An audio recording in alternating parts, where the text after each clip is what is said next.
ইয়াত থকা যোগেন মোহন পবিত্ৰ মাৰ্ঘেৰিটা বসন্ত গগৈৰ পৰা আৰম্ভ কৰি ৰাজদীপ বাইলুং বৰুৱালৈকে সকলোবিলাক এদিন মৰি ভূত হ'ব তেওঁলোকৰ হাড়ত দুবৰি গজিব আপোনালোকবিলাকো ইয়াতো কোনোবা এদিন গুচি যাব কিন্তু আপোনালোকৰ ঘৰবিলাকত এখেতসকলৰ ঘৰবিলাকত কি থাকি যাব এইখন কেতিয়াও নমৰে এইখন সদায় থাকি যাব এইখন এখন সময়ৰ দলিল আজি যদি কোনোবাই আজিৰ প্ৰায় 50 বছৰৰ পিছত আজিৰ প্ৰায় 100 বছৰৰ পিছত যদি কোনোবাই টাই আহোম ছাত্ৰ সন্থাৰ সন্দৰ্ভত কিবা জানিব বিচাৰে জনগোষ্ঠীটোৰ সন্দৰ্ভত যদি কোনোবাই অনুসন্ধিৎসু মনেৰে গৱেষণা কৰিব বিচাৰে মই ভাবোঁ আজিৰ প্ৰায় 50 বছৰৰ পিছত আপোনালোক কোনো নাথাকিলেও এইখন থাকি যাব যিখন উঠি অহা প্ৰজন্মৰ কাৰণে হাত পুথি হ'ব ইয়াত লিখা চেতনা সমৃদ্ধ লিখনিখিনি ইয়াত কাৰোবাৰ চিন্তা যিখিনি ইয়াত গভীৰভাৱে প্ৰকাশ হৈছে এইখিনিয়ে সেই সময়ৰ আজিৰ এই 2024 চনটোক জানিবৰ কাৰণে একবিংশ শতিকাৰ এই প্ৰথম দুটা বা তিনিটা দশক জানিবৰ কাৰণে আজিৰ প্ৰায় 100 বছৰৰ পিছতো এইখন হ'ব পাৰে অনন্য দলিল অসমখনত একেবাৰে শেষত গঠন হোৱা জনগোষ্ঠীয় ছাত্ৰ সংগঠনটোৱে আছিল এই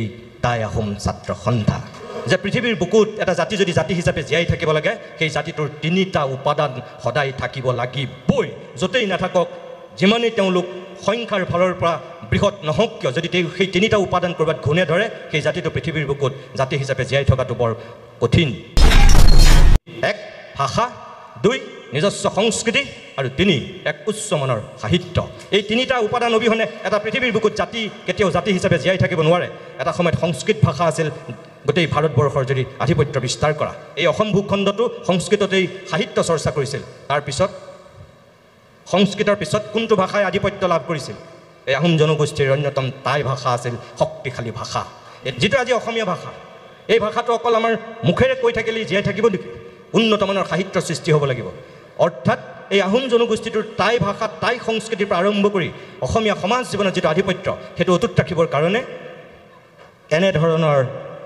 এনে ধৰণৰ কিছু বৌদ্ধিক চেতনা সমৃদ্ধ কাম আপোনালোকে কৰিব লাগিব আৰু যেটো হয়তো এই টাই আহোম ছাত্ৰ সন্থাই কৰি আহিছে ইয়াত কি লিখা আছে মই একো নাজানো মই এটাই শেষত আশা কৰিম যে বৌদ্ধিক চেতনা সমৃদ্ধ কৰিব পৰাকৈ মানুহক মানুহ কৰি ৰাখিব পৰাকৈ সমাজ এখনক সমাজ কৰি ৰাখিব পৰাকৈ যিখিনি ইয়াত লিখা প্ৰকাশ হৈছে কবিতা গল্প বা নিবন্ধ বিভিন্ন ধৰণৰ ভিন্নধৰ্মী ৰচনা এই সকলোৱে আপোনালোকৰ মন আৰু মগজুক আহ্লাদিত কৰক চিন্তাৰ খোৰাক যোগাওক মই আশা কৰিম এই 315 পৃষ্ঠাতকৈ বেছি এখন মাত্ৰ স্মৰণিকা নহয় আপোনালোকে সদায় মনত ৰাখিব তাৰ পূৰ্বে সকলোবিলাক ছাত্ৰ সংগঠন অসমৰ বুকুত আজি যিবিলাকৰ এটা সুকীয়া অস্তিত্ব আছে যাৰ আধিপত্য আছে সকলোবিলাক তেতিয়াই তেওঁলোকে গঠন কৰিছিল কি বড়ো ছাত্ৰ সন্থাৰ কথাই কওঁ কি আমি TMPKৰ কথাই কওঁ কি চাহ জনগোষ্ঠীৰ ছাত্ৰ সন্থাৰ কথাই কওঁ আনকি শৰণীয়া কছাৰী ছাত্ৰ সন্থালৈকে সকলোবিলাক ছাত্ৰ সন্থা তেতিয়া গঠন হৈছিল কিন্তু 600 বছৰ ৰাজত্ব কৰা যেটো জনগোষ্ঠীৰ অসমীয়া সমাজ জীৱনত এটা সুকীয়া আধিপত্য আছে সেই জনগোষ্ঠীটোৰেই এটা সুকীয়া ছাত্ৰ সংগঠন যে লাগে বা জন্ম দিয়াৰ প্ৰয়োজন তেতিয়ালৈকে হয়তো এই জনগোষ্ঠীটোৰ মানুহখিনিয়ে কিবা কাৰণত ভাবিও হয়তো গঠন কৰা নাছিল যাৰ কাৰণে 1988 চনতহে এই আহোম জনগোষ্ঠীৰ ছাত্ৰ সংগঠনটোৰ তেওঁলোকে জন্ম দিছিল আৰু লক্ষ্যৰ উদ্দেশ্য কি আছিল এখন বৃহত্তৰ অসম চুকাফাই যেনেকৈ গঠন কৰিছিল এই মাত্ৰ পবিত্ৰ মাৰ্ঘেৰিটা ডাঙৰীয়া যিকেইটা কথা কৈ গৈছে যে চুকাফাত আৰম্ভ হৈ শেষ হয় লাচিতত ময়ো তেখেতৰ লগত একমত মই এই কথাটো বহুতবাৰ আপোনালোকৰ বিভিন্ন সভা সমিতিত মই কৈছোঁ এই শিৱসাগৰৰ বৰ্ডিং খেলপথাৰতো মই কৈছোঁ ধেমাজিতো কৈছোঁ তিনিচুকীয়াতো কৈছোঁ ডিব্ৰুগড়তো কৈছোঁ লখিমপুৰতো কৈছোঁ গুৱাহাটীতো কৈছোঁ বিভিন্ন মঞ্চত মই কৈছোঁ আজিও মই বিশ্বাস কৰোঁ এই যে 600 বছৰ ৰাজত্ব কৰা এই জাতিটো আজিও অসমৰ সমাজ জীৱনত অকল যে সেই তেতিয়াই তেওঁলোকে আধিপত্য বিস্তাৰ কৰিছিল তেনেকুৱা নহয় মই বিশ্বাস কৰোঁ যে আজিও অসমৰ সমাজ জীৱনত অসমৰ সাহিত্যৰ ক্ষেত্ৰত অসমৰ বৌদ্ধিক ক্ষেত্ৰত অসমৰ ৰাজনৈতিক ক্ষেত্ৰত অসমৰ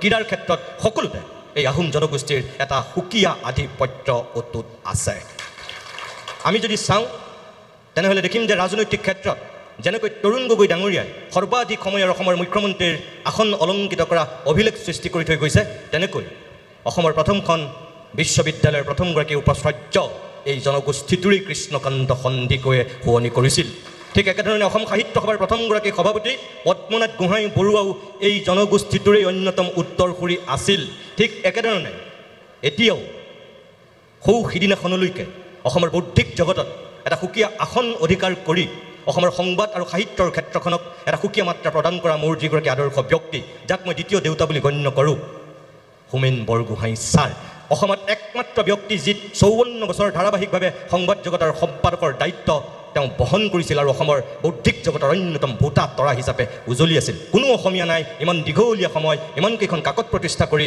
ইমানকেইখিনি সাহিত্য সাধনা কৰি অনেক নতুন সাহিত্যিক সৃষ্টি কৰিছিল। তেওঁ সমান কোনো দ্বিতীয় এজন সাহিত্যিক এতিয়ালৈকে ওলোৱা নাই। যেনেকৈ পদ্মনাথ গোহাঁই বৰুৱা অনন্য, ঠিক একেধৰণে হোমেন বৰগোহাঁইও আজিও সুকীয়া আসনত।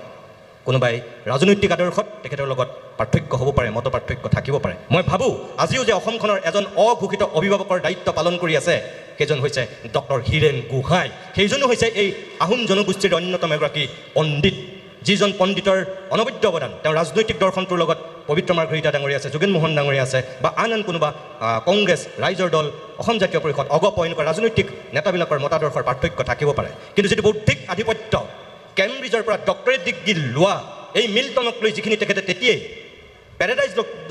পেৰাডাইজ লজক লৈ তেওঁ যিখিনি চিন্তা আৰু চেতনা বিশ্বৰ অন্যতম চোকা সমালোচকৰ দৃষ্টিত তেতিয়াই হীৰেন গোহাঁই উজলি উঠিছিল। এজন অসমীয়া বুলি নহয়, এজন ভাৰতীয় হিচাপে। আৰু সেইজন হীৰেন গোহাঁয়ে দিল্লী বিশ্ববিদ্যালয়ৰ পৰা প্ৰথমজন অসমীয়া যি ইংৰাজীত ফাৰ্ষ্ট হৈছিল, তাৰ আগলৈকে কোনো হোৱা নাছিল। এইজনো আপোনালোকৰ জনগোষ্ঠীৰ। ঠিক একেধৰণে এতিয়াও মই যদি কওঁ কেন্দ্ৰীয় মন্ত্ৰীসভাত সৰ্বানন্দ সোণোৱালক বাদ দি এই পবিত্ৰ মাৰ্ঘেৰিটা যেনেকৈ আপোনালোকৰ আহোম জনগোষ্ঠীৰ, তেনেকৈ কিন্তু বিৰোধী সংসদত কপাবৰ কাৰণে নৰেন্দ্ৰ মোদীৰ চকুত হৈ কথা ক'ব পৰাকৈ গৌৰৱ গগৈৰো আন এজন আপোনালোকৰ সুযোগ্য সন্তান। আজি ঠিক একেধৰণে অসম বিধানসভাত যেনেকৈ তৰুণ গগৈ ৰেকৰ্ড কৰি থৈ গৈছিল, আজিও 126জন বিধায়কৰ ভিতৰত হিমন্ত বিশ্ব শৰ্মাৰ চকুত হৈ কথা ক'ব পৰা সেই বিধায়কজন কিন্তু আপোনালোকৰ এই শিৱসাগৰৰে অখিল গগৈ।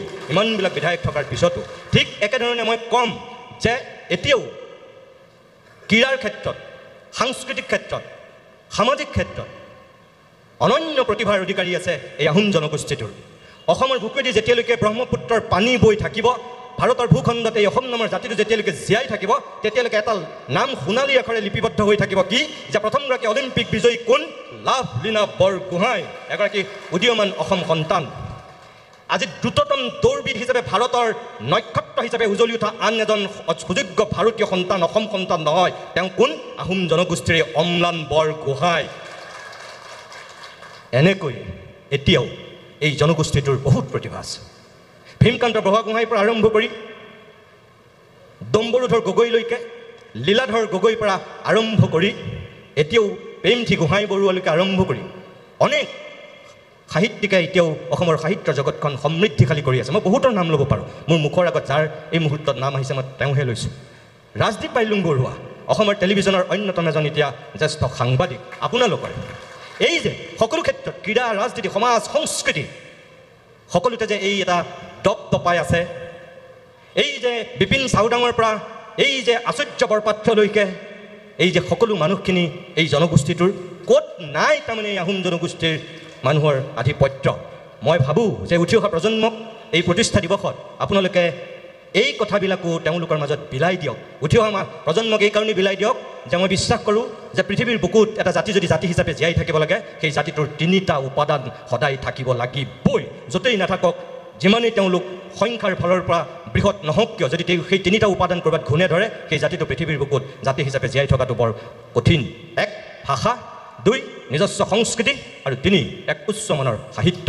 এই 3টা উপাদান অবিহনে এটা পৃথিৱীৰ বুকুত জাতি কেতিয়াও জাতি হিচাপে জীয়াই থাকিব নোৱাৰে। এটা সময়ত সংস্কৃত ভাষা আছিল গোটেই ভাৰতবৰ্ষৰ যদি আধিপত্য বিস্তাৰ কৰা। এই অসম ভূখণ্ডতো সংস্কৃততেই সাহিত্য চৰ্চা কৰিছিল। তাৰপিছত সংস্কৃতৰ পিছত কোনটো ভাষাই আধিপত্য লাভ কৰিছিল? এই আহোম জনগোষ্ঠীৰ অন্যতম টাই ভাষা আছিল শক্তিশালী ভাষা। এতিয়া না সংস্কৃত আছে, না আজি টাই ভাষা আছে। শংকৰদেৱৰ আগত আমি যদি চাওঁ আৰু শংকৰদেৱৰ পিছত আমি যদি চাওঁ, এই 2টা ভাষাৰ এতিয়া বিপৰ্যয়।